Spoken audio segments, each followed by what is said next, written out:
Hello everyone, welcome to What If Quirkless Deku got Yuji Itadori Powers Part 2. Before we start, please go support El Chumbaz for writing that awesome fanfic. This is the translated version I made. There will be some mistake in character's gender, but of course Deku is a male. Bloody Festival. Midoriya Clan. March 19th, XXXX at 2:21 p.m. What do you want? Izuku asked angrily to the old man in front of him. He only came out of obligation. Be quick and concise.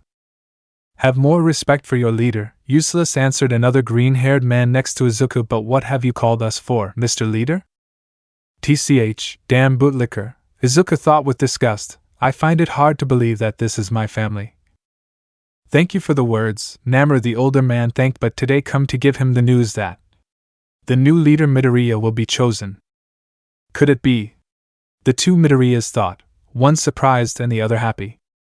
The Green Blood Festival will begin at 1800 hours, said the old man to the two young men as possible successors to the position of leader. You have to inform everyone else, Midoriya. This must be a fucking joke, Izuku thought, knowing what it meant. If that's all, I'm leaving. Damn useless, Namor thought angrily. I'm leaving too. With your permission, he said respectfully to the elder. Green Blood Festival. From 1800 hours, all members of the Midoriya clan, whether or not they have the surname, will be summoned to the clan's place and will be divided into two groups. Old side, those who want to maintain the rules of the old Midoriya clan. vs. Modern faction, those who want to create rules in the clan that fit with modern times. The successors to leader, Izuku and Namor, must organize their allies to generate a war between the two sides, which are allowed to kill each other. The side that kills the other successor will be the winner, and the victorious successor will become the clan leader for an indefinite time limit. What a damn problem. One problem after another, Izuku thought, irritated. It seems like the world wants to kill me constantly. What a pain.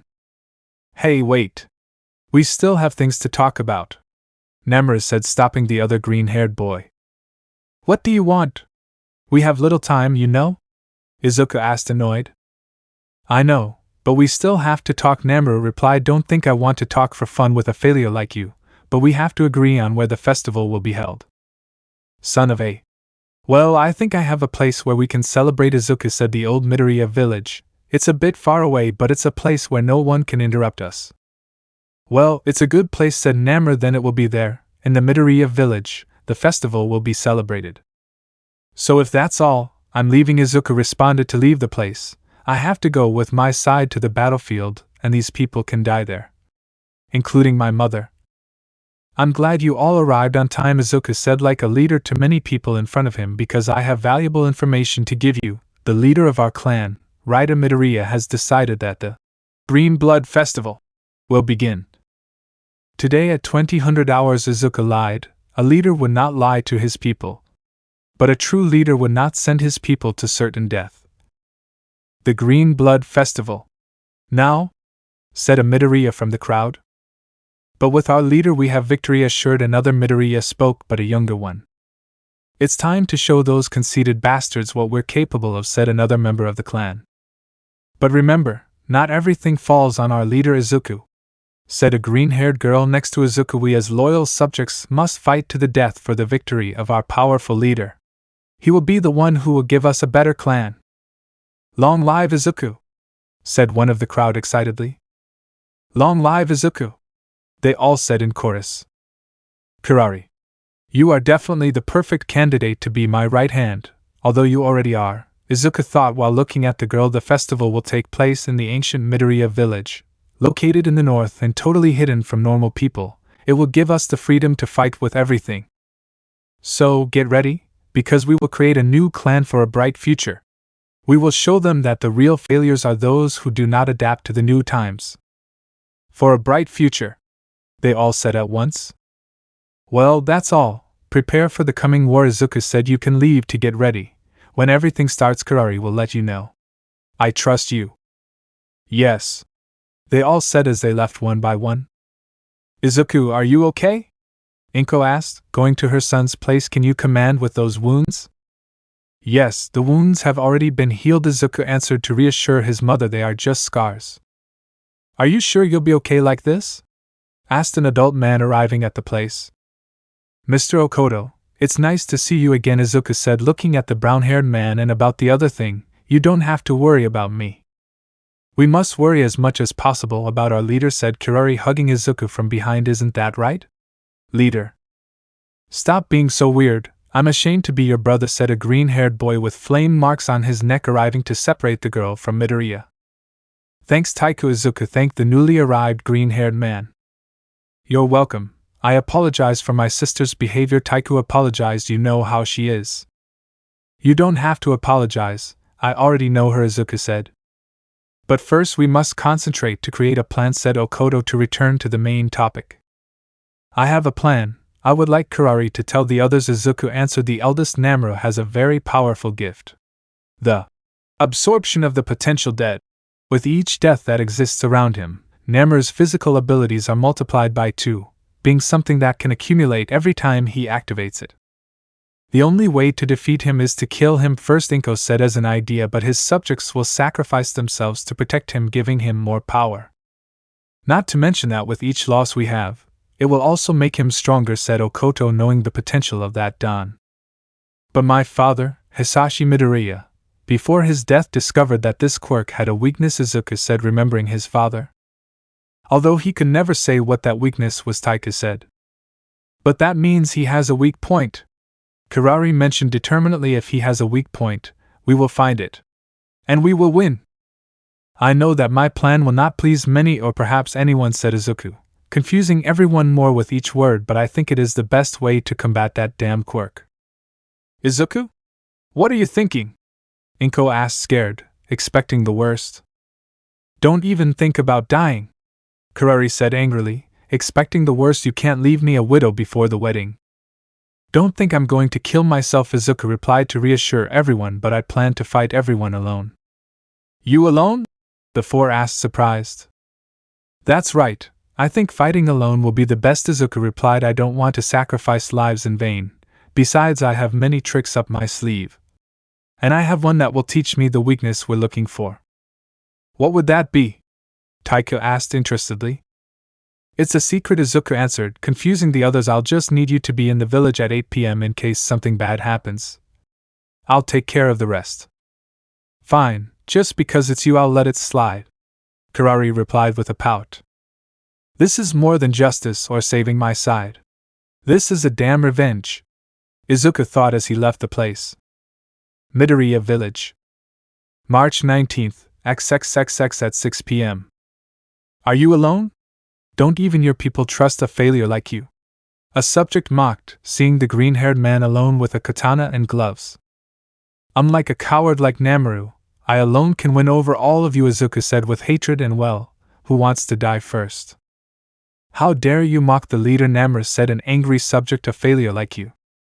Before finishing the sentence, the minion was cut in half by Izuku's katana, which alerted all the remaining subjects. Damn bastard, said a subject, being interrupted. The subject's heart was pierced by the green-haired man's katana, who quickly moved to cut off the heads of 2 more subjects, killing them instantly and reducing their number more and more quickly. 8, 9, 10 Namuru's power is getting stronger the more I distract myself in this place, Izuku thought, cutting more subjects. I have to get out of here quickly. Where do you think you're going? Said an armored minion, seeing the green-haired man approaching his leader's hiding place. I won't let you pass. I don't need your permission, Izuku replied, hitting the armed minion in the face. Shit. I don't do much damage to him. I don't want to use OFA to kill. This power was created to save, not to kill.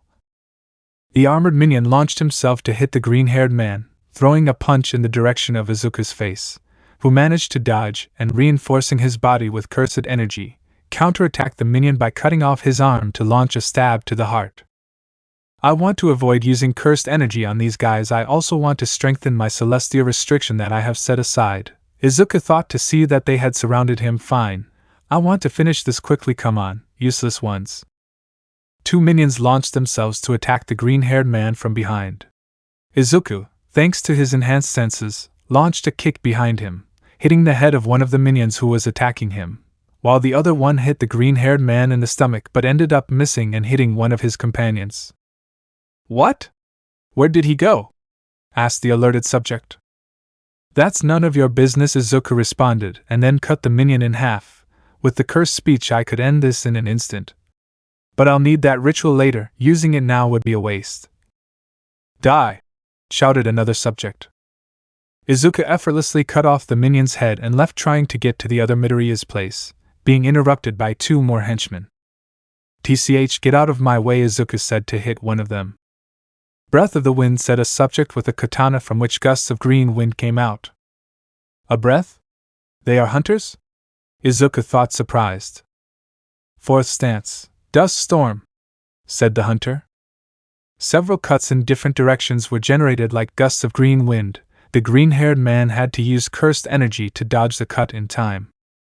That would have killed me instantly. I have to be careful with this guy, Izuku thought, keeping his distance. One hit won't be enough to kill me, said the other minion who had hit the green-haired man. Breath of water, first stance, surface cut.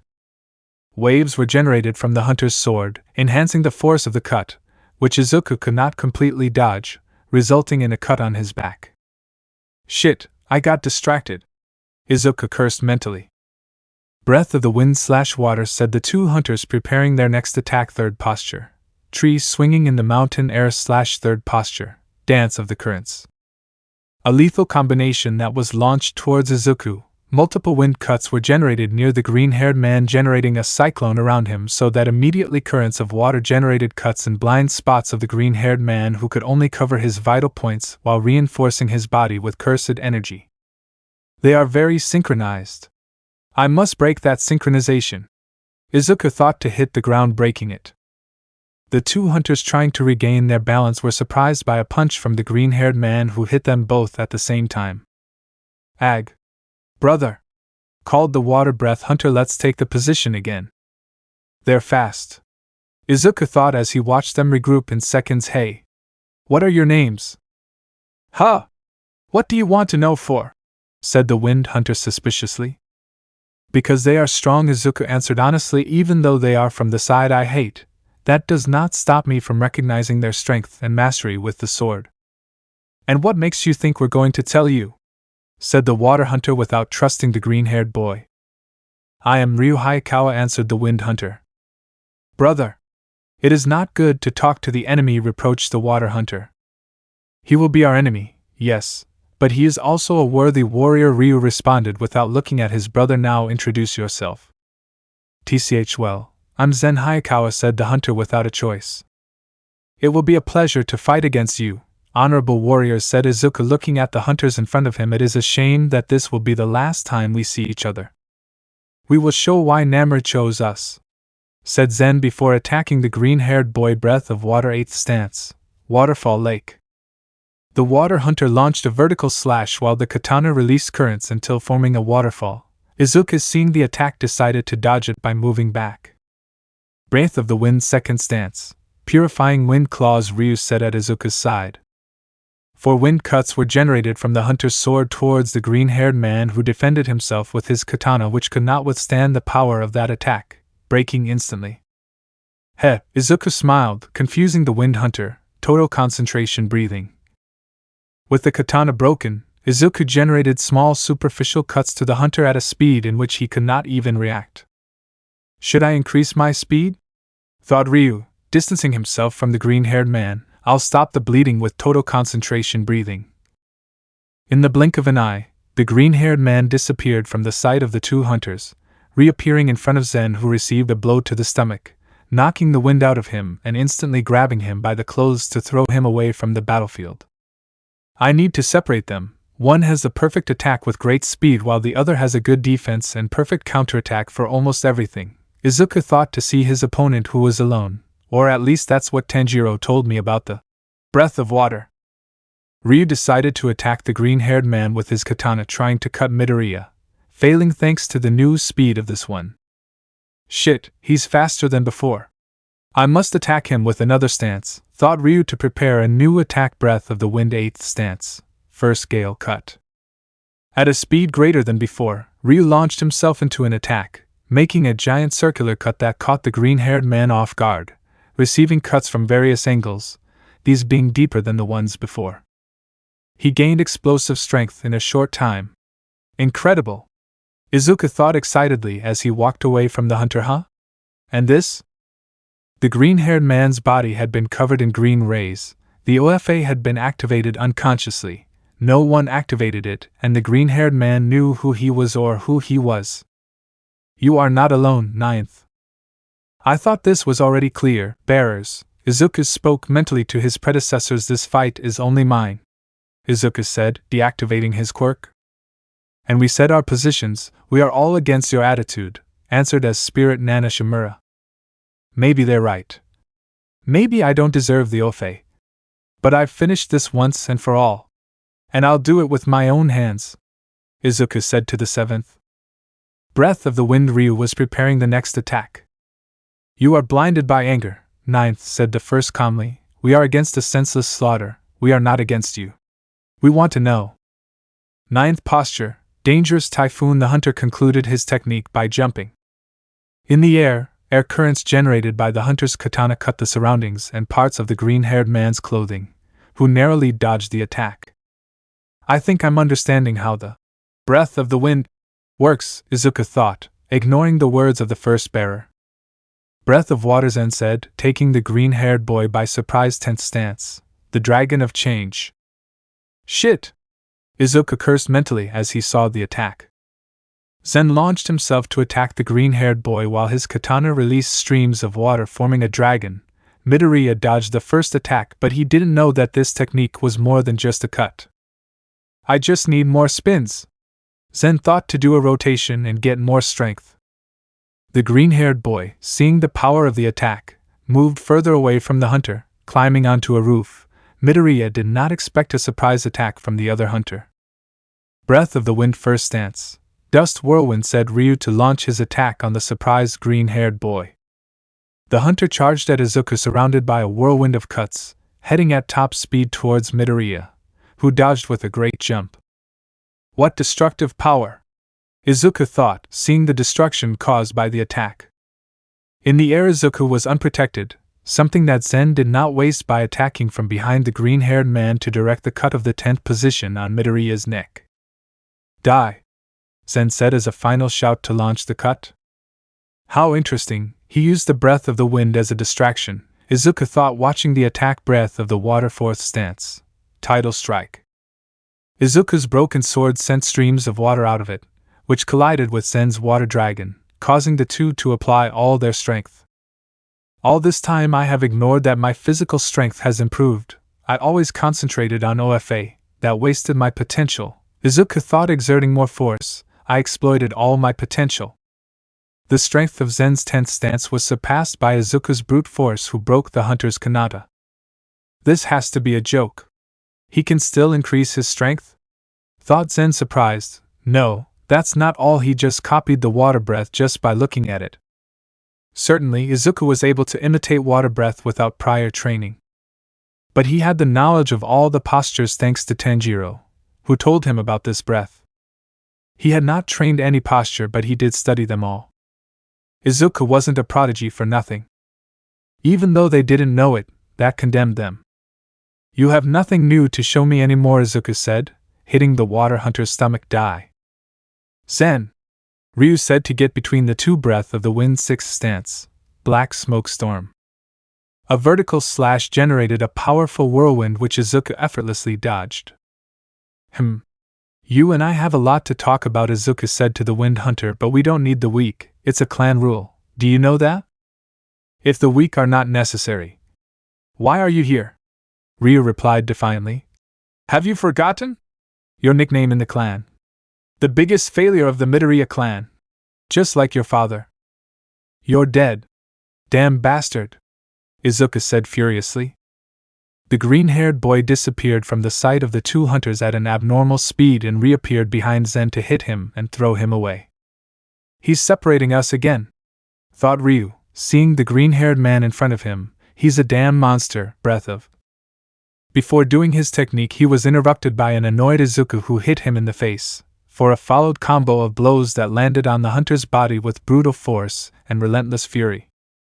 It's not just the speed that has increased, His strength is greater than before. Ryu thought in pain without being able to defend himself. The rain suddenly stopped from one moment to the next. The Wind Hunter tried to recover and saw the green-haired man, but it was too late. Izuku kicked Ryu's arm, causing him to drop his katana so that the green-haired man could take it in the air, replacing his own already broken one. "Let me try this new trick I learned just now," Izuku said, gripping the katana firmly and taking a deep breathe-wind-breathe 8th stance. First gale cut. A giant circular slash that formed gusts of wind ripped through the hunter's body, severing limbs and cutting into vital points, almost instantly killing the Wind Hunter. "One less and one more katana," Izuku said to try to find the other hunter. "It's a shame that I can't observe all the postures of the wind." "Ryu! Damn bastard!" Zen shouted, seeing his brother's corpse and seeing the culprit. "I'll kill you!" "Ag. You have a pretty good defense. But if you don't think about your attacks," Izuku said, appearing in front of the hunter, "you're just trash." The katana pierced the heart of the water hunter, who could not even react. "They were strong, but they only had the big problem of being my opponents," Izuku said to cut the hunter in half. Wiping the blood off the edge of his new katana, the green-haired man headed back to his target, the place where Namura was hiding, until he felt a presence behind him. "Long time no see, cousin," said Izuku, seeing the newly arrived girl. "You know, I like tan men, but your kind of tan is something new for me," said the girl, looking at the sunburned green-haired man. "I like that." "That's why I hate you, you disgusting incestuous woman," Deku responded with disgust. "How cruel, Izuku darling. Why so much difference between Kirari and me?" asked the green-haired girl in a beautiful kimono. "She's not very different from me, but you treat her well. It doesn't seem fair to me." "Because she didn't try to abuse me unlike you, Mainu," Izuku responded, annoyed and irritated with the girl, "not to mention that she is a distant cousin while you are my cousin directly." "And what's so different about that?" Mainu asked. "Clans are like that. They marry between cousins." "Just because it's normal in clans doesn't mean that everyone is like that," Deku replied, more annoyed than before. "Even though the Midoriya clan is like that, not everyone marries their cousins." Why not?" said the green-haired girl, not caring about what had been said before. "You know what? Let's end this now. This is awkward and annoying," Izuku said, waiting for an attack from the girl. "Well, fight them," Mainu answered, pointing at the green-haired boy, "so that the minions would attack. My quirk is great, don't you think so, honey?" Slavery of the resurrection. All the fallen come back to life, in an undead form in which they only obey the orders of whoever resurrected them. The zombie march rushed at the green-haired man, who limited himself to just dodging each one of them. "I shouldn't use the reverse rituals now, I should save them for the final battle," Izuku thought, a little in pain. "Even if I'm used to pain doesn't mean I'm immune to it." "Leave him on the verge of death," Mainu ordered the undead. Well, as you like," Izuku said to start fighting. "This killing will make Namura much stronger, but I have no other choice." The heads of several zombies were cut off in an instant, while at a brutal speed Izuku hit more of them, who were smashed in one blow. "You're just as strong as you were before," Mainu said, looking at the red-haired man. "How cute." "Stop making this more irritating," Izuku replied angrily. "I don't want to," Mainu replied mockingly. The red-haired man heard footsteps behind him to dodge a blow from a dead minion. With a single slash of the katana, Izuku was able to cut the minion in half, killing him for the second time. "Don't lose concentration, darling," Mainu spoke, with katana approaching the green-haired man. Breath of the Flames, first stance. Sea of Fire. In a burst of fire, Mainu approached the green-haired man, cutting off the head of a dead subject, distracting Izuku, which was taken advantage of by the girl, who threw a thrust through Deku's shoulder. "Breath of the Flames? Are you also a hunter?" Izuku asked, surprising the girl. "If this pain continues to worsen, I will be forced to regenerate." "Also? I didn't know you were a demon hunter," the girl said, not curiously. "It's because I'm not, I just know enough about them," Izuku replied, to take the sword from his shoulder by force. "What?" Mainu asked, seeing that the green-haired man shortened the distance. Being close to her, Deku's arm pierced through her stomach, easily seeking to kill her instantly. But his objective changed his position. Izuku's arm was piercing the abdomen of a dead subject. Turning his head, the green-haired man could see where the girl was now. I changed positions with one of his undead, so I guess he can't swap positions with me or anyone else who is alive, thought Izuku, placing himself in a combat pose. Don't I feel pain? That almost killed me. He hasn't lost any speed in all his fights now. Maina thought, frustrated. You are more cunning than before, Izuku said, trying to provoke her. Before I would be behind your brother's back to protect you, now you use the dead to protect yourself. TCH, you look better, quiet, the girl replied angrily.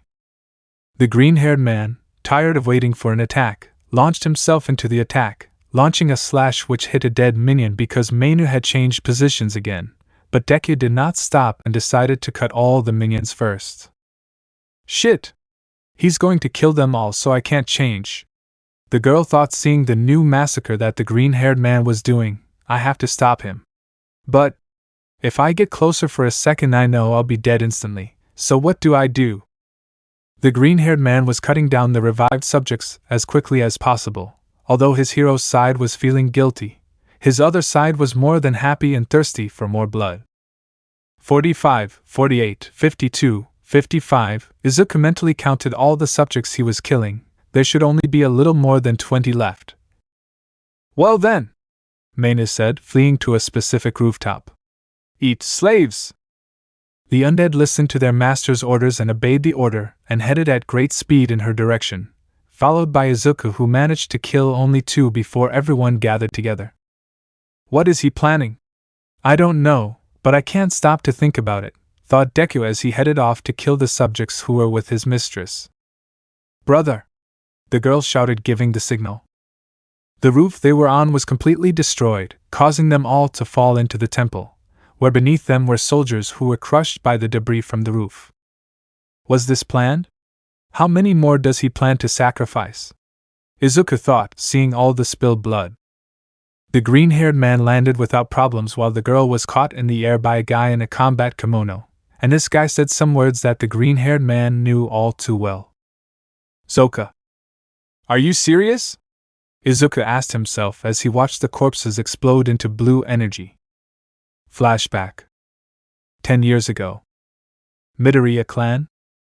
A quiet day, common for many people even within the clan, but we focused on a training camp where a 6-year-old Izuku was practicing.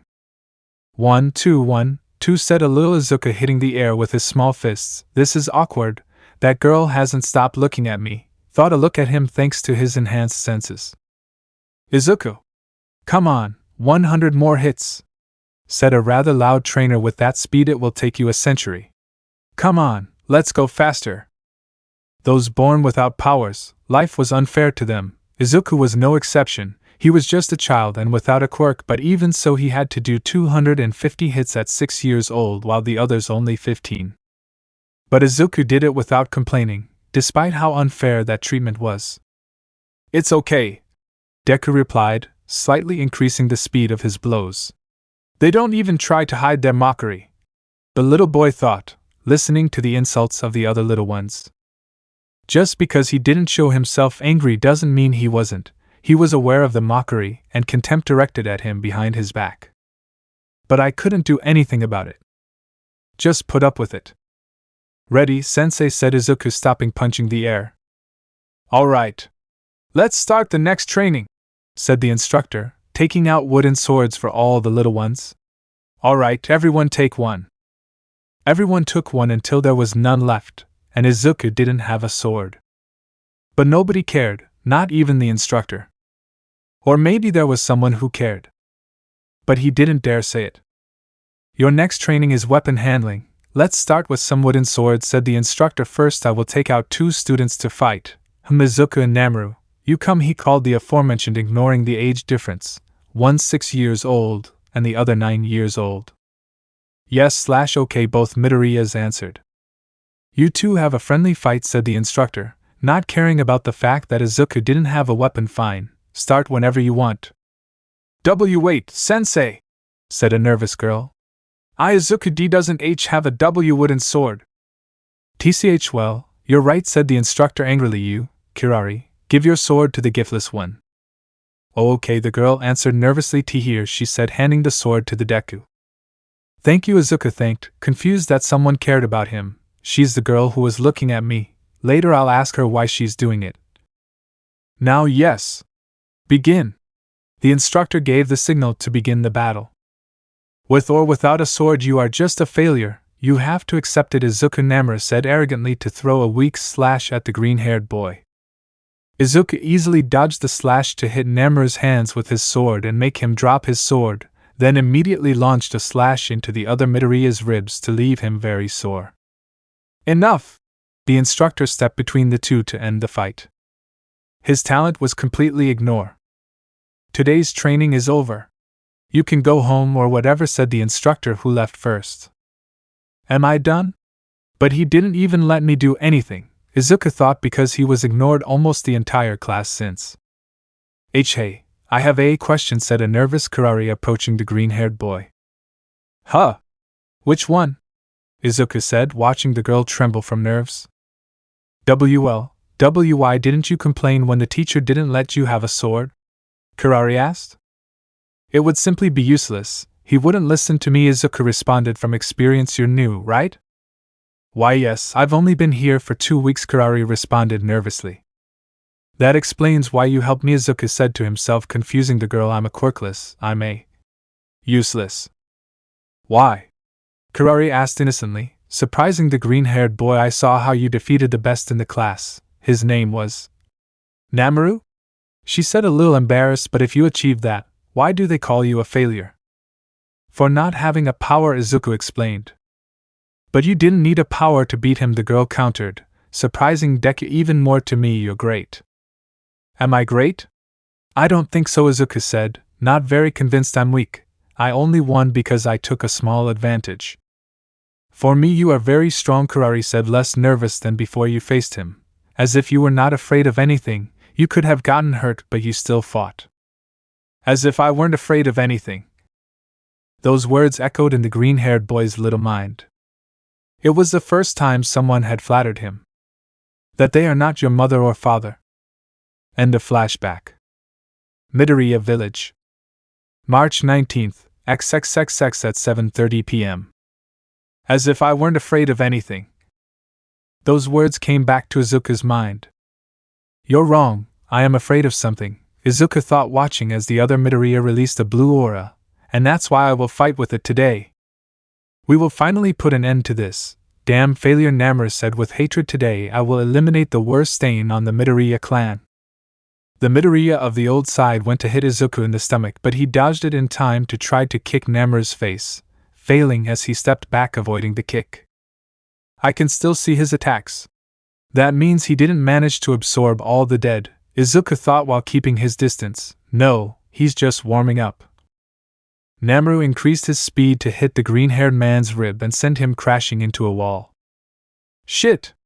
With this pain and wounds I won't be at 100%, it's time to fully recover. Izuku thought, regenerating his wounds. I'm ready. Regenerate his wounds? No, that doesn't matter, thought Namuru before launching an attack. Izuku, already recovered, blocked the blow with his palm and threw a punch with his free arm. Namura blocked the punch in the same way as the other Midoriya, exerting more force. The two Midoriyas fought to make the other give in and gain an advantage. Damn! He's got a lot of strength. I really thought that with how strong he had made me this would be easier, Izuku thought, using more and more cursed energy.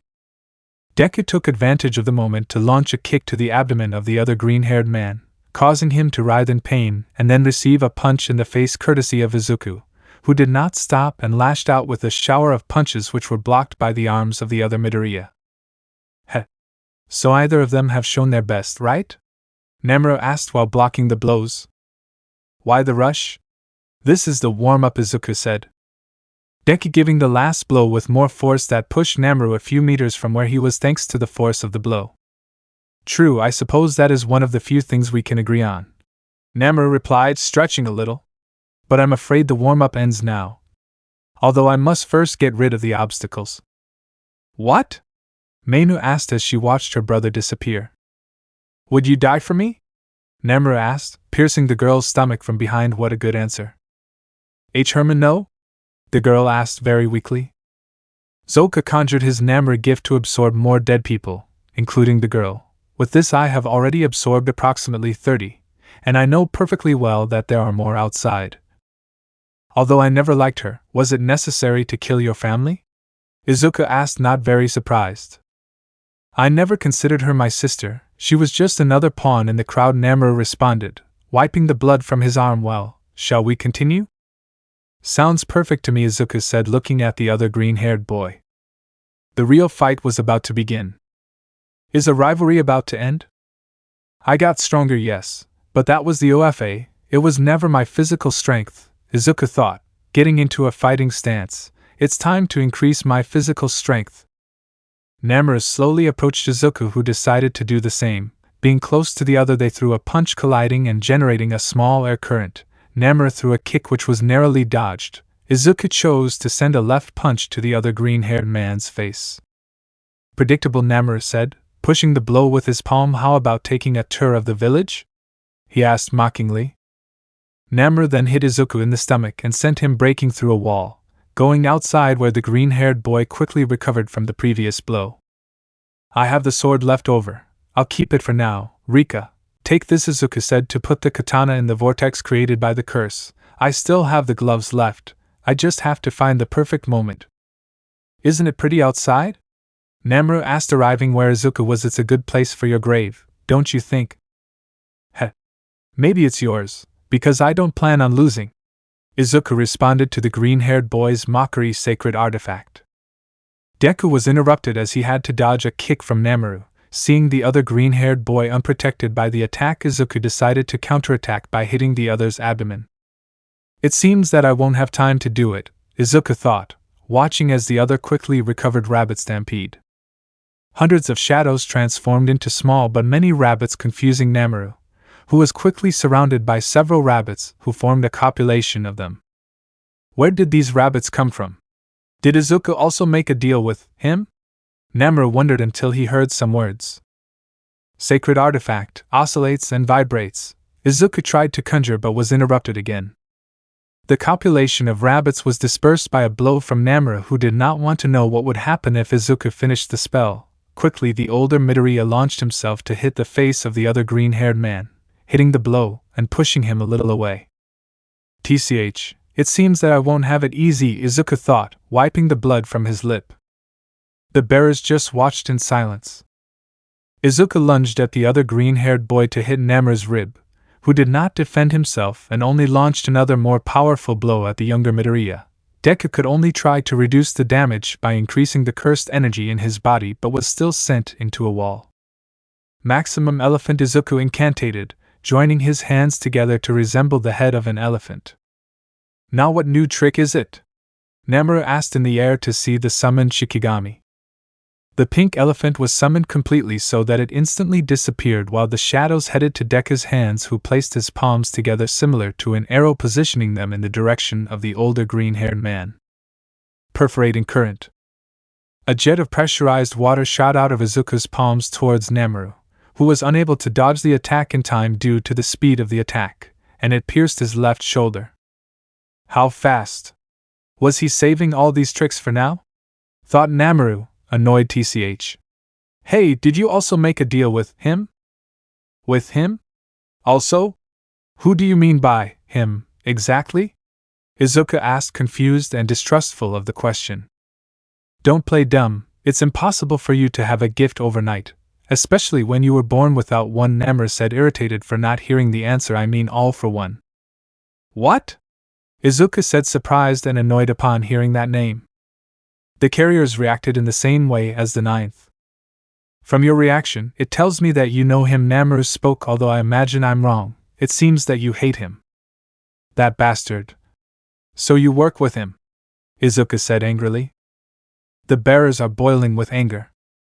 They wanted to fight. Just hearing the name of that villain, it makes them fill with rage.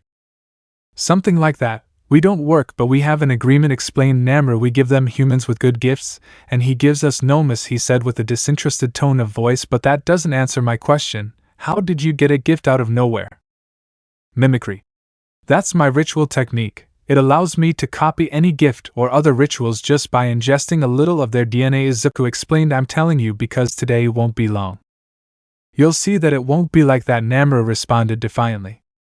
Izuku lunged at the injured green-haired man, but without realizing it, the OFA had activated itself, increasing its speed, and when it hit the other, Midoriya, the force was so overwhelming that it made Namor go through more than 3 walls in a row.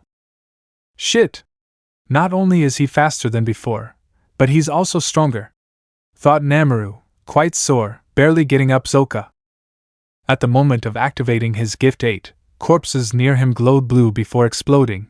At the moment of doing that, Namor's wounds had recovered 100%. Did he fully recover? I didn't know that, Izuku thought as he approached the place. I guess that's why he didn't absorb all the corpses. I'll admit that surprised me, but don't make a big deal out of it, Namor said, stretching again. Don't forget your place, useless. At a speed greater than before, Namor tried to hit the green-haired man, but he, even with the OFA activated, dodged it and furiously returned the punch to the stomach, pushing him a few meters. It was less effective, Izuku thought, surprised. Damn. I activated the OFA unconsciously, but if I don't use it I won't be able to hurt him. What do I do? What do I do? What do I do? What are you thinking so much about? Namor said, hitting the younger green-haired boy in the stomach. A purple smoke was expelled from Izuku's body unconsciously. Or maybe it was someone who activated it, but that was not the 9th. Smoke? What useless tricks, Namor said, trying to dispel the smoke. Sacred artifact, oscillates and vibrates. 8-handled sword. Divine General of Divergent Preceptor. Maharaga. Flashback. 3 days ago. Hey, Megumi! Izuku mentioned, calling the black-haired man. Are you busy? Not at all, Senpai, Fushiguro replied. I'm just watching the others training. I would like to talk about the 10 Shadows technique, Izuku said, having Fushigiro's attention well. I want to know more about the Ultimate Shikigami. Ultimate Shikigami? Sounds cool and powerful, Uraraka said, coming up behind the two. What is it? Uraraka? Weren't you resting? Izuku asked, looking at the girl who was sweating. I should, but this thing about cursed energy and ritual techniques is quite interesting, Uraraka mentioned excitedly. I really want to awaken my ritual technique. It seems that you are excited, said Deku, seeing the brunette looking too happy. By the way, what were you talking about? Uraraka asked to get back to the main topic. Izuku-senpai wanted to know more about the strongest Shikigami of my ritual, Megumi, answered the brown-haired girl. Doesn't it bother you that I'm here? Achiko asked, wanting to know about the subject but without being uncomfortable. Not at all. In fact, I think it's better for more people to know about this Shikigami, said Fushiguro. Maharaga, even for the special grade, it is a powerful Shikigami, Gojo mentioned, appearing behind the group. Where did it come from? The small group wondered. Maharaga's physical abilities are superior or equal to special class curses, explained the bandaged white-haired man. Equal or superior? Uraraka asked, surprised. How strong is he? Quite a bit, but he gets better the more he fights, Izuku said. His strongest ability, his adaptability, Gojo answered. Adaptability? How does that work? Uraraka asked.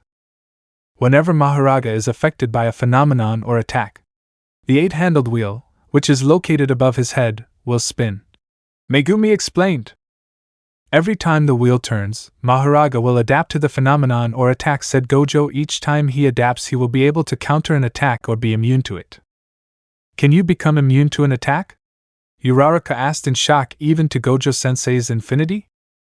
Yes, it adapts to everything without exceptions, the white-haired man responded.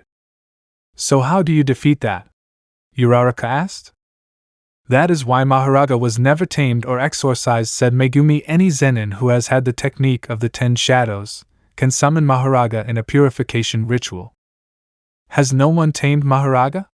Izuku asked curiously. That's right, nobody, Fushiguro replied. Heh. Then I'll be the first, said Izuku, surprising the others. What? Uraraka and Fushiguro asked at the same time. Hee hee. Typical of a special grade, said Gojo, smiling, but how will you do it? If you don't have the 10 Shadows technique. Who said no? Go, Nu, Izuku replied, joining his hands together to form the silhouette of a bird. From the shadows, the Nu was summoned to her master's side, surprising those present except for Megumi. Is your technique the same as Fushiguro? Uraraka asked, looking at the summoned Shikigami. I see mimicry, right? Said Gojo, uncovering one of his eyes. Yes, mimicry is my ritual technique. Izuku admitted. I wanted it to be a surprise, but a lot has happened in a short time, so I'm going to train my copy techniques. Is that why you were asking about Mahoraga? Megumi asked, seeing the green-haired boy nod his head. If you want to face him, I imagine you already have all the other Shikigamis, right? Yes, the last ones were the circling deer and the drilling bull, Izuku replied, making Nu disappear and summoning the aforementioned. Likewise, for anyone to face Mahoraga is a sure suicide, Gojo said to his student, but you are not just anyone, so go for it. I'll try to exorcise Mahoraga. No, I'll do it, Izuku said determinedly. I will be the first to exorcise Mahoraga. End of flashback. Midoriya Village. March 19th, XXXX at 7:50 p.m. The smoke dispersed little by little, revealing the figure of the Shikigami. It was he who, with a blow to the air, dispersed the smoke completely quite easily, revealing Mahoraga alone. And where is Izuku? Namura wondered, looking for the green-haired boy with his eyes. It turned out that Mahoraga had not hit the air, but Izuku, who was embedded in a wall by the force of the Shikigami. I kill him? With one blow? Namura said, looking at the green-haired boy's bloody body. Shit! Do I have to face that? Even though Namura didn't want to admit it. He was afraid. Mahoraga at an overwhelming speed positioned himself in front of the older Midoriya, launching a blow with his left arm. The green-haired man had no time to react and could only receive the blow that sent him crashing into a wall. Ag. It hurts too much. Namura writhed, trying to recover Zoka. Regenerating completely and growing stronger, Namura was about to attack but was hit by the Shikigami, who was still much faster. The blow was so strong that it made him go through the wall. Zoka! Namura quickly came out and launched himself to hit the Shikigami, failing miserably. Mahoraga dodged the attack without difficulty, and with his sword embedded in his right arm, he cut off one of the older Midoriya's arms and instantly kicked him away. Zoka! Damn! It's too strong! Thought Namura as he got up from the ground and saw the Shikigami. I really hoped I would never use this, but I have no choice now. Trigger. The trigger was initially created to greatly enhance the power and potency of weak quirks. However, it began to be used for criminal activities, so it was banned in many countries, including Japan. Being produced in different regions of the world, its quality can vary from one place to another. Those produced in Asia are usually of poor quality, and their effects only last a few minutes, while those produced in America can last 1 or 2 hours. Namura injected a syringe of trigger into his body, so that his body instantly received the effect of the drug, increasing the capabilities of his quirk. Zoka! Corpses far away from him exploded to increase Namura's strength and abilities, so that he was in a euphoric state and launched himself into hitting the Shikigami, hitting the attack but without much result. Zoka! Zoka! Zoka! Zoka! Namura's power increased more and more. Dodging Mahoraga's slash showed that they were almost at the same level. The older Midoriya threw a punch at the giant Shikigami, who blocked with his arm to instantly counterattack, trying to stab the green-haired man. He simply jumped back, avoiding the attack. What's wrong with you, beast? Level up! Give me excitement! Namura shouted euphorically. Come on, level up! Mahoraga attacked the green-haired man, who dodged the attack to kick the Shikigami in the face and followed it with 3 blows to the abdomen, ending with a punch to the face again. The 8-handled wheel has just turned. Mahoraga has just adapted. Mahoraga quickly recovered and struck Midoriya with his left hand, who covered himself with his arms but was still pushed several meters away. That wheel on his head, what did he do? Thought Namura. That doesn't matter. Zoka! Activating his quirk again, he launched himself to attack the Shikigami, who managed to dodge his attacks and generated a counterattack with his sword. Midoriya managed to dodge the slash but still received a small cut on his cheek. What? We were supposed to be at the same level before, that means I should be twice as strong as him now. So why are we even? Thought Namura frustrated. Zoka! Mahoraga quickly launched an attack, hitting Midoriya's stomach, who couldn't even defend himself, sending him far away. Shit! Did he notice my weakness? Thought Namura, who crashed into a roof. This must be a damn joke, he said, looking at his back, seeing an army in the distance. It was already 8 p.m. Izuku's group arrived at the scene. The useless one didn't manage to kill my entire army, so they're not a problem, thought Namura while looking at the army. The problem is her and this monster, while looking at Inko and the Shikigami. You first, damn monster.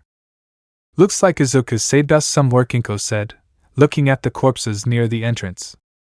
A little. Yes, of course, said Okoto, seeing the disaster, but if these corpses are there, it means that Namura is far from here. Ahem. Let's continue with Izuku's plan. Burn the corpses so Namura can't absorb them. Kurari ordered the others in the clan after they burn, split up into groups and investigate the area. Yes. The others of the clan responded to obey the orders. Should we look for Izuku? Taiko asked the group. Not at the moment, we must obey the orders of our leader, Kurari replied. Then why do you seem to be the most impatient to see him? Taiko asked, seeing his sister restless. What do you think? Kurari responded with a pout. He launched himself against an entire army. Certainly, they all answered. But it's Izuku, he's going to win, said Okoto, totally convinced. But it's Izuku, Inko mentioned distrustfully. I don't like not trusting my son, but with what happened last time, I don't want something similar to happen to him. Let's finish this already. To help Izuku, Kurari ordered. Core of one for all. Ninth. What? Huh? Izuku said, looking at the surroundings. Now we can talk, the second bearer replied, and it is no small thing. We know that the situation is too tense. Nana the seventh spoke, but we want to know everything. This is something I have to solve alone, Izuku replied. You alone? Don't your relatives count either? The fifth questioned the green-haired boy. And it's not that. I just want them to be okay, the green-haired boy excused himself. And what about us? We are already dead, we can't get any worse, said the fourth bearer. Maybe this is a topic for the Midoriyas, but we are united by a bond stronger than blood, said the first to the green-haired boy. We are here to help you. I don't need help, Izuku said, I'm fine. You're not okay. You're clearly not okay, said the little boy, annoyed. Are you smiling? Are you really happy? Because I can't see it. We are not here to blame you, we are here to guide you, the first one mentioned calmly. Listen, ninth, we all made mistakes and we carried the weight of it, said the second bearer, but we had people who helped us carry that weight. Carrying it yourself will condemn you to fall and repeat the mistake. We want to carry that weight with you, said the fifth to the green-haired boy, who was silent, to guide you to not make the same mistakes. That's why you can tell us about this, Nana mentioned, referring to the clan. Why do you hate them? They are the ones responsible for my father's death, Izuku replied in a low tone of voice. They hate those who are born weak and praise the strong. They hate us to death, he said in an increasingly broken tone. They discriminate against us, kill us, and experiment on us. That is our role in this damn clan. But we can't do anything. We are weak and we are the minority. A pain accumulated over the years. I promised them to create a clan so that we can live like normal people, said Izuku. That's why I can't show myself weak. They need someone to trust. If they knew my feelings, no one would be with me. I would be alone again. Your worst fears and fears. They were finally released. I don't know what I have to do. I am afraid of failing, said Izuku, releasing small tears. What should I do? What is the right thing to do? You see? It wasn't that difficult, said the fifth one, approaching the green-haired boy. We will carry your weight and guide you. You don't always do the right thing, you do what is necessary. Ninth.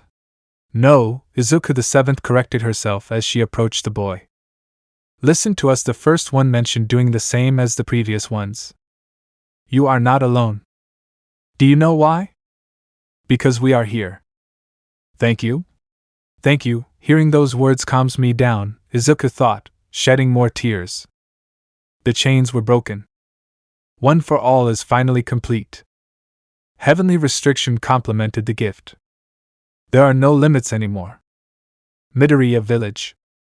March 19th, XXXX at 8:03 p.m. TCH. This damn monster won't die. Namor said frustrated, the trigger's effect is wearing off, I have to hurry. Mahoraga launched himself to attack the green-haired man who, due to physical exhaustion, was unable to dodge the blow, being sent far away and crashing against the roofs. Shit! Is that thing not running out or what? Namor exclaimed furiously. I see you in trouble. Huh! TCH, just the thing, said Namor, looking in the direction of the voice. What are you doing here? Supporting my dear leader, Kirari replied confidently. Supporting your leader? You mean that useless guy who died? Namor mocked. You lie. Izuku wouldn't die in front of trash like you. Kirari replied, annoyed. Well, believe me, that monster over there was the one who killed him, Namor said, pointing at the Shikigami who was approaching. Ironically, it was the useless one who summoned him. And did you check if he really died? Kirari asked, leaving the green-haired boy speechless. No? Then he's not dead. Mahoraga launched himself to attack the green-haired boy, ignoring the girl. Namor only dodged the first blow but was surprised by a kick from the Shikigami. What is this thing? Kirari wondered while looking at the Shikigami. The Shikigami, seeing that the green-haired boy was far away, redirected his gaze towards the green-haired girl who was near him. Huh? Friends? Kirari asked nervously, looking at the giant. Mahoraga slashed at the girl who quickly managed to dodge it, taking advantage of the moment. Kirari fled from the Shikigami, guiding him in the direction of the older Midoriya who had just recovered. Son of A.B., Namor cursed to be silenced by a kick from the girl. Shut up! Kirari replied. Your problem is that thing. It's not my problem. What? Namor said, only to be instantly hit by the Shikigami. After hitting the green-haired boy, Mahoraga focused on the girl again, who, by releasing green rays from her body, managed to increase her physical abilities and dodge the Shikigami's slash. Shit! He's really fast, and if I hadn't dodged that slash, he would have killed me, Kirari thought. Using Izuku's quirk allowed me to dodge it, so I don't think he's dead. But what's the plan in all this? Love and admiration. That is the name of Kirari's gift. It allows you to copy the physical abilities, including the gift, of the person you love or admire enough. The stronger the feeling of love or admiration, the better and more perfect the copy will be, being more similar to the person's gift in the current situation. If Izuku Midoriya becomes stronger, Kirari will do it too. Kirari, tired of dodging, went to hit the Shikigami, which did not do much damage but gave her a new opportunity to hit Mahoraga in the abdomen, pushing him a few meters. I didn't even give it a scratch. How do you defeat this thing? Kirari thought worriedly. The problem is that she must know the limit or capabilities of the gift. If she is not aware of this, you will not be able to take full advantage of the potential of the gift. Namor, arriving at the battlefield, launched himself to attack the girl who was focused on the Shikigami. The older green-haired man landed a punch on the distracted girl, knocking the wind out of her from the blow. Bastard, Kirari cursed, trying to catch her breath. Mahoraga instantly approached the two to launch a slash with his right arm. Namor managed to dodge it while Kirari was exposed to the attack because she had not recovered her strength. Shit! I won't be able to dodge it, thought Kirari, seeing the attack more and more. Heh. One less, thought Namor, already giving up on the girl. I won't allow it. Izuku! Kirari said, surprised and happy. The younger green-haired boy was in front of the girl, blocking the attack with the Shikigami in his hand while intense rays of blue and green colors came out of his body. Sorry. I was in an internal struggle. Forgive me for taking so long, Izuku mentioned, exerting more force until breaking the sword, but I'm at my best now. The moment he said that, Izuku hit the ultimate Shikigami with a smash, launching it quite far away and unleashing a strong current of air. What? Was he hiding all that power? Thought Namor in shock. Kirari, I'll take care of Mahoraga. Can you handle Namor? Izuku asked the green-haired girl. Why, yes. You can trust me, Kirari replied, contemplating the younger Midoriya's new form. His eyes seemed to be filled with electricity, and even overflow with energy. His hair, too. Did it stand up on end and is now blue? Or is it turquoise? All right. I'll take care of exorcising Mahoraga, Izuku said, immediately heading off towards the Shikigami. Wow. Didn't you say he was dead? The girl mocked the other Midoriya. He's not even damaged. How the hell did he survive that? Thought Namoro angrily. Make fun of it all you want, but today they will both die. I can increase the power of Izuku's quirk, but how? Kirari thought, trying to use more percentage. We'll see about that. Smash! Another blow was hit on the body of the Shikigami, who could not even react to the speed of these. As long as Mahoraga doesn't fully regenerate, he won't be able to fully adapt, Izuku thought as he activated the black whip. I must speed up. Mahoraga was caught by the whip in the air to be drawn towards the green-haired man and receive another 100% smash on the body, damaging him quite a bit, and then being cut by a sword created from a black whip. The wheel was about to turn. I can't let it regenerate, Izuku thought, taking a deep breath of the wind fourth stance. Dust storm. Several cuts were formed on Mahoraga's body from different directions, while the green-haired man made a last cut more powerful than the others, cutting the Shikigami in half, but when cutting it, Mahoraga did not stop attacking. Still safe attacking? Izuku thought, surprised. The green-haired boy dodged the Shikigami's slash, but in that small mistake by Midoriya, Mahoraga had completely regenerated. The wheel has turned. Mahoraga has adapted. A reinforced slash of cursed energy was launched from the Shikigami's sword, cutting off the green-haired man's arm. Cursed energy? I'd better exorcise it now, Izuku thought, regenerating his arm. Izuku used a black whip to catch Mahoraga again, but he was now able to free himself and throw a punch at the green-haired man, who managed to dodge it and counterattacked with a kick to the abdomen and a blow to the head to slam him to the ground. One for all second, gears shift, Izuku said, touching his fist. Transmission. Second gear. Izuku, with a small increase in speed, launched himself to hit the Shikigami, giving 2 hits in a row. Third. The speed of the blows increased, causing Mahoraga to not be able to regenerate completely, being dismembered with each blow. Full speed. Izuku delivered the final blows at speeds that broke the sound barrier, sending the Shikigami flying through the air. Shifter, overdrive. Izuku, at an even greater speed, positioned himself behind Mahoraga to generate a rain of blows, each one with a theoretical power of 120%. With each blow that Mahoraga received, he lost a limb, but his regeneration was increasing more and more. Each time the blows generated less damage. Mahoraga was about to adapt.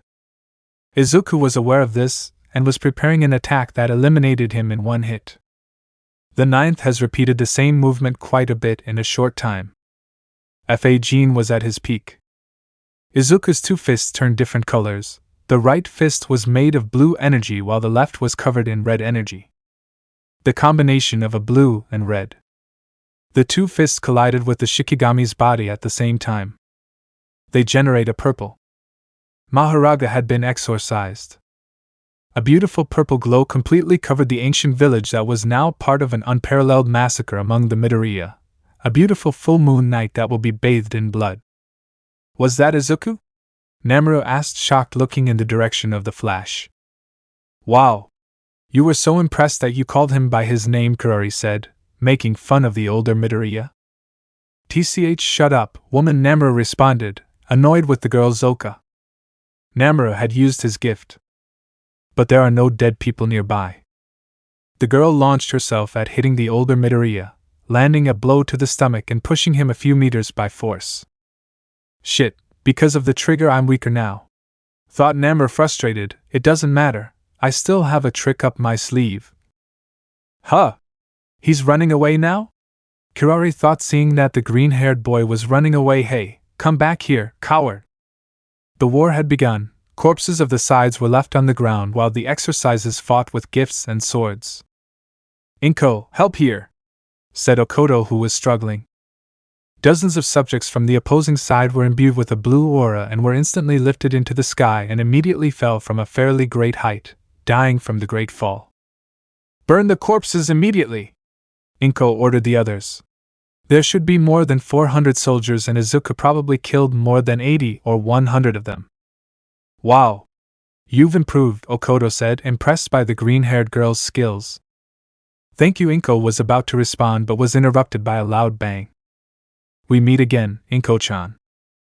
Cuts were made in an instant in the troops of the modern side, dismemberments that occurred in the blink of an eye along with more than 50 corpses falling to the ground.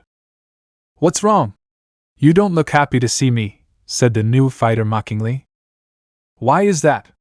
Inko answered with more and more anger in her voice. "It was you who killed Hisashi," she shouted furiously, squeezing her white kimono. "Hee hee. You're so spiteful," said the adult, increasing the green-haired girl's anger. "Is that a kimono of my late brother?" "Of course it is. I killed him when he had that kimono." "You're crazy, you damn bastard," said Inko furiously. "Uragiri. Until you finally appear," Okoto said, drawing the attention of the two-colored one. "Oh, were you here too?" the swordsman asked, scorning him. "You are so miserable that I didn't even notice your presence, but since—" "Damn it!" thought Okoto, annoyed as he rushed to attack the bicolor. "Okoto, wait!" Inko warned, seeing the adult lunge to attack. Uragiri didn't even make the effort to move, seeing the adult's fist with disinterest, only to block it with his palm and counter with a punch to Okoto's face. A blow that never hit. "Huh! I see, so it was you?" Uragiri said, seeing that his body was surrounded by a blue aura that prevented him from moving. "Inko, I owe you one," Okoto said to throw the blow at the motionless bicolor. A blow that did not generate any reaction to the hit, who was only trying to free himself from psychokinesis until he succeeded. "What? How do I do it?" Inko thought, surprised. "They need more than that," Uragiri said before launching an attack. The speed of the bicolor was so overwhelming for the two adults that it was impossible for them to follow it with their eyes.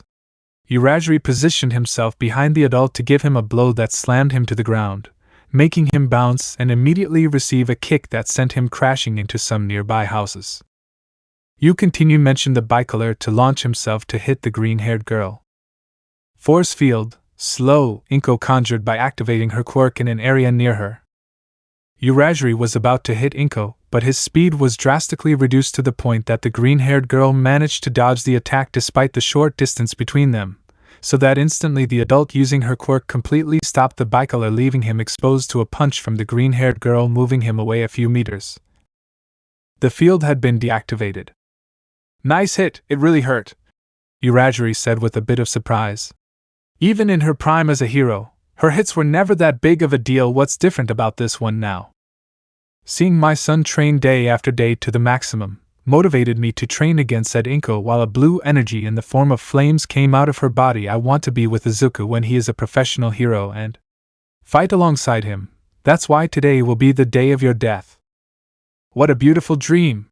It will be rewarding to break it into 1,000 pieces." Uragiri spoke in a sadistic way. "I want to see how you fail in the attempt." The force field was deployed again, taking the two-colored man by surprise. He could barely move when he received a blow to the jaw from Inko, and then immediately received another blow to the stomach that launched him quite far away. Before he could recover, Inko exerted pressure with her quirk on the two-colored man to slam him into the ground. "Okoto! Are you okay?" Inko asked, approaching the adult. "Calm down. I've been in worse," said Okoto, getting up from the ground, "but that bastard is a monster. He wasn't this strong before." Inko mentioned to see the place where Midoriya was. "Have you been training?" "No. Something tells me it's more than just training, but what?" "Whatever it is, we have an obligation to kill it now," Okoto mentioned seriously. "Our children are fighting against the son of this bastard. Izuku and Kirari. Taiku must be protecting those two from afar," thought Inko, analyzing the situation. From the smoke, Uragiri shot out at a speed that did not let them react. Inko was the first to receive a blow to the abdomen, followed by being thrown in a direction opposite to the fight. "I will kill you first," Uragiri spoke in a sinister manner, looking straight at the adult. "Shit! thought Okoto, trying to throw a punch. A blow that was dodged by the bicolor, who returned the much more powerful blow to the abdomen that knocked the wind out of him, leaving him off guard, followed by a shower of blows all over the adult's body and ending with a kick. You're pathetic. Do we really belong to the same clan? Uragiri asked arrogantly. I'll be direct. Die. I won't do it. Okoto shouted to dodge the bicolor's last blow. It's still too early to die. Huh. And what will a useless person like you do? Uragiri said contemptuously. After all, her quirks aren't strong, the only exception is Inko. He ha ha ha ha ha. The adult laughed, confusing the other. Yes, our gifts are weak, but our leader showed us a logical thing that almost no one takes into account. What are you talking about? Have you already lost your mind? Uragiri asked, seeing the adult stop bleeding. What? Quirks also evolve. And they become stronger, said Okoto as her body turned a reddish color and her veins stood out. Blood rush. A gift considered weak due to its limited effects. At first, it could only slightly increase the user's physical capabilities for a very short time, having fatal side effects. A gift that only condemns the bearer with almost no benefits when activated. But for someone it was not like that. A simple child motivated him to break his limits. His gift now triples the user's power, accelerates his mind, and stops bleeding immediately. His body generated an immunity to the negative effects that previously left him almost dying. If that was being weak, he would be weak with pride. All for his little leader. A blow was headed towards the bicolor's face, who barely managed to dodge it by stepping back, but it was of little use to him. Okoto sought to shorten the distance with each blow, forcing Uragiri to start blocking the punches. Shit! He's much stronger than before, thought Uragiri, blocking the blows with his arms. Damn you, fool! Seeing the opportunity to attack, Uragiri did not waste it, throwing a punch at the adult's stomach, but before hitting, he was stopped by a blue aura all over his body. What? Said the two-colored, surprised. You forgot that I can fly, right? Inko asked mockingly. Don't lose focus, Okoto mentioned, throwing a punch. The blow hit the bicolor in the face, which was thrown into the wall of a nearby house. So, are you going to keep calling us weaklings? Okoto asked confidently. Damn bastards! Uragiri cursed as he watched drops of his blood fall to the ground. Damn you! How dare you make me bleed? An ape like you! Ape? Look at yourself carefully before you speak. Tell me who is on the ground now. Inko asked with superiority. Consider yourselves dead, the bicolor shouted quite angrily. One of the worst nights for the Midoriyas. I was reaching my climax. Everyone was willing to go beyond their limits. Reach 120%. To exterminate the other. A new leader was about to be born. A leader. Either. An emperor. Blood Moon. Hood. Hood. Hood. A little green-haired boy shouted to a white-haired adult. Huh? W who? What? What's wrong? Said a sleepy Hisashi, awakened by the screams. A young Inko laughed at the poor man. Izuku has been trying to wake you up for quite some time. Were you a deep sleeper? Yes, I suppose so, said the adult, waking up a little more. And why the rush? What do you mean, why? An indignant 10-year-old Izuku responded. Today I will become the successor to the leader's position. Of a leader? It's true. The clan. Hisashi said to wake up completely. What time is it? It's 2:23 p.m. Inko replied, checking the time on her cell phone. Was the meeting at 3:30 p.m.? We only have 1 hour left. Hisashi said in a hurry. Quick. Put on your best and most elegant kimonos. Huh? You're the only one missing, Dad, Izuku said, looking at his father. Right. Go to the car in the meantime. I'll go right away, said the adult as he went to his room. Midoriya Clan? July 15th at 3:02 p.m. A very special day in the clan. Everyone was gathered to see the two new successors and possible leaders in the clan. The two Midoriyas of the main branch. 10-year-old Izuku Midoriya. And 13-year-old Namura Midoriya.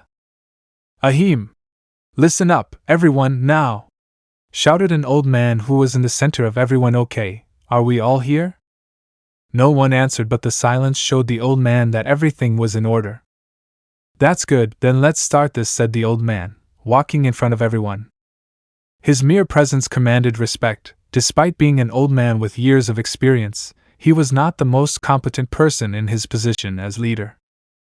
Today we are here as a celebration. No, what was it? Yes, that's right. We are here to appoint the next leaders of the ancient and modern factions. The clan leader spoke with little seriousness. Who are they? It doesn't matter.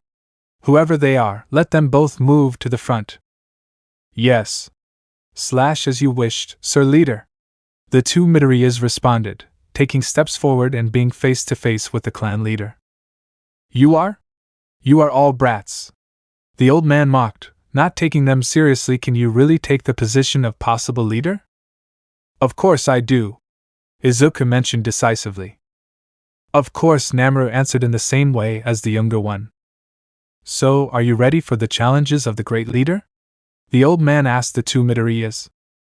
Yes. The two successors to the leader responded. Interesting. Well, you are qualified as a possible leader, the elderly leader mentioned.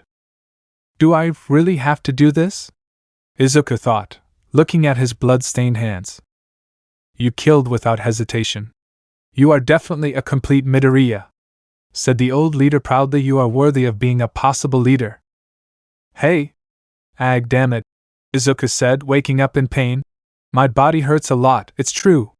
The purple punch also affects me, huh? My gloves broke. It's normal. After all, you threw a lot of punches in a few seconds, said the fifth wearer, although with those gloves you summoned the Shikigami, right? Yes, I had imbued the 10 Shadows technique in those gloves, Izuku replied. If I used the Shikigami again, I would only have 5 minutes. Complained the green-haired man, trying to stand up without succeeding. What's wrong? This SI had forgotten to comment on the side effects of gear lever, mentioned the second wearer, embarrassed. Like what side effects? Izuku asked angrily, trying to stand up. When you activated shift lever, your body moved so fast that it prevented you from getting oxygen into your body, explained the second nervous one. Why are you telling me now? Said the angry red-haired man without being able to get up. I'm sorry, but there wasn't time to say it, the second excused himself. For now, concentrate on your breathing. Good, Izuku replied to take deep breaths. The green-haired man lying on the ground began to use his reverse rituals while controlling his breathing. After a short time he recovered. I have to fight again, Namru is still missing, Izuku said, rising from the ground. Ninth, you'd better not use 100% again, warned the first. The energy waste in that percentage is gigantic. Hopefully you can use it twice more. Hey! But I can still summon Rika and she will restore my energies, Izuku replied to the wearer as he walked through the village. But remember that when Rika is present, the one for all will be divided in two, Nana said, joining the talk. If that happens, it will be impossible for you to access 100%. It's true, Izuku agreed with the bearers. Arg. Ah. The sensor was immediately activated in the ninth, who was alert for a surprise attack due to the screams of pain. Where do those screams come from? Asked the fifth. It seems that they come from that house, Izuku replied, seeing a house in front of him. The sensor was activated because of a great killer instinct, mentioned the fourth carrier. Be careful, ninth. Wish me luck, Izuku whispered to open the door. Entering the house, Izuku witnessed more than 30 corpses on the floor, while a redhead, with 3 pairs of eyes, who was in the center of the room, was devouring some amputated arms, stopping after seeing the green-haired man. It seems that we will finally be able to see each other, said the red-haired man, Izuku Midoriya. A demon? Izuku asked, looking at the man in front of him. He has some kanji in the center of his eyes. First upper moon. Ha! Ha ha ha ha ha ha! Uragiri laughed maniacally. What's wrong with him? Said Inko, looking at the adult. Watching a weakling try to be strong is ridiculous. Mocked the adult Midoriya. They will never reach a power like ours. He's crazy, said Inko. He is definitely crazy, said Okoto, looking at the bicolor. "Tch, I will show you why you will die," Uragiri mentioned. Okoto launched himself to hit the bicolor but was interrupted by a loud bang on his right. Said distraction by the adult was taken advantage of by Midoriya, who hit the man's abdomen. "Until you finally arrived," Uragiri said, looking at the source of the noise. "Son, is the other one dead?" "No, I'm sorry, Father," Namuru apologized upon arriving at the field. "That bastard is very different compared to before." Before Uragiri could speak, Kurari arrived at the field, displaying green rays from her body, showing some scratches on her clothes. "And she is also a problem," Namor said, looking at the younger green-haired girl. "Her gift is strong, but if she admires someone useless, her gift becomes useless as well." "Are you telling me that those green rays are from the gift of the useless?" Uragiri shouted angrily. "Useless this, useless that. Always saying the same thing." Kurari spoke angrily. "Are they upset that someone they found inferior has managed to surpass them?" "That's my daughter," thought Okoto proudly. "Damn," Namura said angrily. 3 corpses from the ground explored, but Namura could only cough up blood that covered almost instantly, but was seen by everyone. "And it can't be. Not in front of you," Namura thought fearfully. "Did you reach your limit?" Uragiri mentioned in a somber voice. "You can't give more than that? That's all?" "And no. Why, I can still fight," Namura said with fear. "I just need another chance.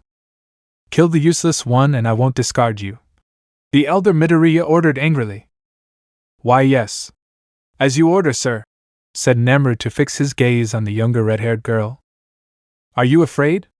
Are you afraid of your father?" Kurari wondered. Namura launched himself to attack the green-haired girl who, thanks to the shocks in her brain that warned her of any threat, managed to dodge Namura's blows. Kurari decided to generate a counterattack by throwing a punch to the stomach of the older red-haired man. "Gah!" Namura complained in pain. "Is she stronger than before?" "No. I'm the weakest." Kurari executed 3 blows to the Namura's face, breaking his nose in the process. The older redhead tried to land a blow on the girl, missing miserably, being kicked in the abdomen by the girl quite hard. "Looks like he can't do anything else," Kurari thought, seeing the older green man trying to stop his nosebleed. "Black tongue, so it was that," Uragiri said seriously, scaring his son. "You've been using trigger often, right?" "Trigger?" they all thought in amazement. "Have I really sacrificed so much so that my useless son kills himself alone?" Uragiri shouted furiously. "I underwent painful experiments just to get more power, so that he would give you a good gift. Only so you end up killing yourself alone." "Father, I can still fight," Namura said, terrified. "You one more chance." "There are no more opportunities," Uragiri replied, placing his hands on his son's head. From the adult's hands appeared a red aura that he was carrying the gift of Namuru, while the father's body showed that he did not master that power. The bodies of the 2 of them were bleeding as either could bear the burden of what was happening. "I worked for that man for years and years. I volunteered to be a test subject for quirk cloning. To clone all for one, the experiment failed. And I was thrown away like trash. They didn't even bother to take this damn cloned quirk away from me," Uragiri said angrily while Namura was losing more and more life. "All for one?" Inko thought worriedly. "Has All for One been cloned for more than 5 years? But someone saw my desperation, reached out his hand and offered me his blood. I abandoned my humanity," Uragiri recounted, making his son's head explode. "I devoured and devoured humans to gain more power, to have the strength to kill that bastard. Even if it makes me kill my brother, my son, my wife, or my clan. I will kill whoever is necessary." A failed experiment emerges. Namura's remaining body was absorbed by his father while he was regenerating his wounds from using that gift. Did he just devour his own son? Inko thought in surprise. "Tch, it seems that I will have to do everything myself," said the bicolor, placing a hand on his covered eye. "I didn't want to use this, but since..." Uncovering his right eye, marking the veins in the father's skin along with a paler skin, he showed a sinister smile. "Zoka." "What?" they all said upon hearing the words. All the nearby corpses exploded in a blue aura, staining the ground in a reddish tone. To increase the strength of the 2-colored who suffered a change in his skin was now paler than before. "First lower?" said Inko, reading the kanji on Midoriya's right eye. What does that mean? Okota wondered. Someone who was able to kill his brother. It is not surprising that he kills his son, thought Kurari, looking at the bicolor, but did he devour him? It seems so, Inko replied, shocked and serious. I have too many doubts that will not be answered, said Okota seriously. So, shall we continue? Urashiri asked mockingly. First Superior, Izuku said, surprised seeing the demon. Wow, it seems someone knows about the demon moons, said the demon, getting up from where he was. Are you a hunter? And my body isn't moving, Izuku thought as he watched his body tremble. I am not a hunter. Izuku launched himself to hit the demon, but in a blink of an eye the demon disappeared from the green-haired man's sight, positioning himself behind him. You overcame the fear of your body, said the demon, looking at Midoriya. Your mental strength deserves my sincere praise. I don't need your praise, Izuku said distrustfully. His gaze and killing instinct alone make me tremble with fear. How strong is he? You are different from the rest, the demon answered, pointing at the green-haired man. I am interested in how different the heavenly restrictions are compared to the hunter marks. Hunter marks? Izuku said, confused. Even among demon hunters this term has completely disappeared, the demon replied. It is normal that someone who is not a hunter does not know what it is. Even among hunters? Izuku said, surprised. Even if it's the strongest moon, I have to hurry. Gojo-sensei only let me stay outside for a few hours. The green-haired boy decided to move from his spot. Activating his quirk immediately, he launched himself in the direction of the demon, who did not move from his spot. It will pass by, obviously, thought the devil, so that what he had thought would come true. Izuku ignored the demon and went to a bloody body that was on the ground. Checking the body's pulse, he confirmed that it was still alive. He's still alive, but I doubt someone like that monster would miss this, Izuku thought as he looked at the demon's back. Hey, can you talk? He asked the minion in his arms to see him again. When did he do it? The body began to bleed much more than before. His head had been cut off in less than an instant.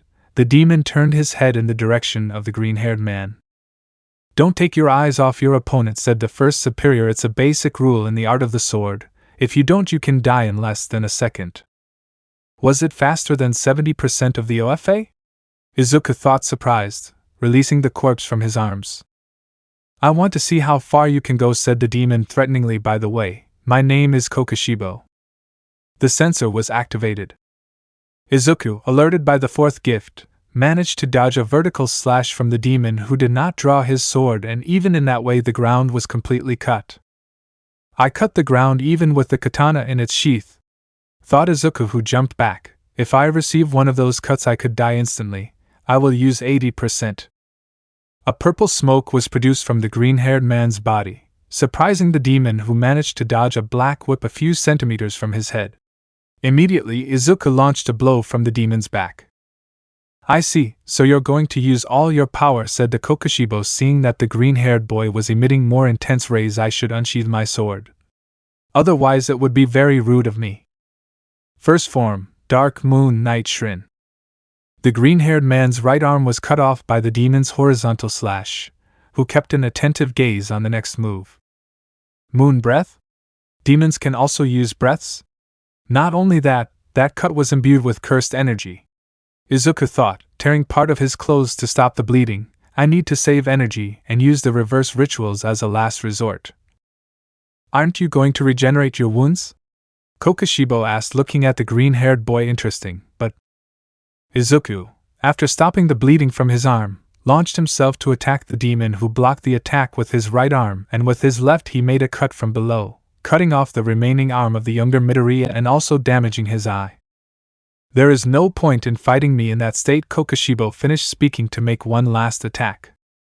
A stab, which Izuku was unable to react to, pierced the green-haired man in the shoulder, leaving him pinned to a wall. Killing you now would be a total waste of potential. Why don't you become a demon? Kokoshibo asked as he brought his hand closer to the green-haired man's forehead. I think that man will accept without problems. The devil's nail changed color. The king gave the go-ahead. I'll help you get started as a demon, so don't worry, he said while digging his nail into Midoriya's head. Shit! It hurts like hell. Why can't I regenerate? Izuku thought desperately as his body began to change. Humans are fragile, but there are always chosen ones, favorites of destiny who have everything without effort. Kokushibo spoke to the green-haired man who was writhing. You and I are the same, Izuku. We strive day after day to death so that suddenly someone comes along and surpasses us without breaking a sweat. Isn't it annoying? The demon pulled the sword out of the green-haired man's shoulder so that he fell to the ground, trying not to transform into a demon, but showing fangs and flame-like marks on his face, marks that slowly expanded. And why are you here? Kokushibo asked, turning his head to his right. I'm going to cut off your head and save Izuku. Taiku answered seriously and directly. Those marks? I haven't seen them for ages, said Kokushibo, looking at the marked one. You are one of the people I hate the most. Huh? Are these marks something special? Taiku asked seriously, touching his neck where the marks were. At first glance I can guess that you are 18 years old, am I wrong? Said the demon. Where exactly do you want to get to? Taiku asked seriously. Then you don't have much longer to live, said the upper moon. Those with a birthmark, without exception, die before they reach 25 years of age, explained the demon. It's true that they increase one's power, but in the end, it's nothing more than an exchange for your life. I never thought these marks were so special, Taiku said, holding the katana tightly. If this makes me strong, then I'll be the one to cut off your head. It's a shame, this will be your grave, Kokushibo replied to the marked green-haired boy. By the way, I think you lied about something, Taiku said, getting into a stance to fight with his sword. What could it be? What lie did I tell? Asked the demon. There are always exceptions, nothing remains unchanged, said Taiku, surprising the demon, who trembled for a moment. It seems I was right? There was someone capable of living longer then. Before continuing to speak, the demon's flesh katana was close to the neck of the marked one, who with surprising speed was able to block the cut with his crimson katana to immediately counterattack. Breath of flames. First position, Sea of Fire, said Taiku to execute his attack. Flames came out of his katana, and with a burst of overwhelming speed he managed to cut off the arms of the upper moon, but it regenerated in an instant to take up his flesh sword again. Moon breath. Sixth posture, Lonely Moon in the Night by Avicii. Kokushibo mentioned to grab his katana tightly. A wild storm of cuts that released a trail of crescent moons that generated small cuts on the marked man's body, who managed to avoid some cuts but received others that were superficial. You have good reflexes, or maybe it's because of your mark? Kokushibo asked the bleeding green-haired man. My pulse is increasing. What? Foo ha ha ha ha ha, the demon marking laughed. Izuku always got distracted by my blood during training and told me I was special. Now I see what he meant. A vertical flame slash was made by Taiku, who took advantage of the distraction of the demon in the blood, who barely managed to recover to block the attack with his katana. What happened to you? You were just staggering there for my blood. Are you hungry? The green-haired man mocked the demon, causing him to become annoyed. Breath of flames. Fifth position, Fire Tiger. From the flames generated by the crimson sword, a tiger was formed, which launched itself to attack the upper moon, who managed to defend itself by launching a defensive slash, which released half moons that eliminated the tiger completely. So you have a special blood, said the demon, keeping his distance. Well, then you will be perfect for the first bite of a new demon. New demon? Is it Izuku? Taiku thought as he looked at Midoriya. He's suffering and fighting to not be a demon. Damn, I have to hurry. Very soon he will be a perfect being, Kokushibo mentioned, looking at the green-haired man on the ground. Maybe he will become a superior moon, don't you think? Of course not. He will live and die as a human. I'm sure he would rather die than turn into a demon, Taiku said angrily. First position, Sea of Fire. At a higher speed, Taiku managed to cut the demon's sword, which tried to block the damage without achieving it but deflecting the attack. His mastery of the breath of flame is enormous. He must be at a level equal to or higher than that of a pillar of the Sengoku era, Kokushibo thought, stepping back and keeping his distance from the green-haired man. Lunar breath. Third position, Deadly Moon of Abandonment Chain. Breath of flames. Fourth posture, Wave of burning flames. The two attacks collided. Taiku's defense was greater than the demon's great offensive,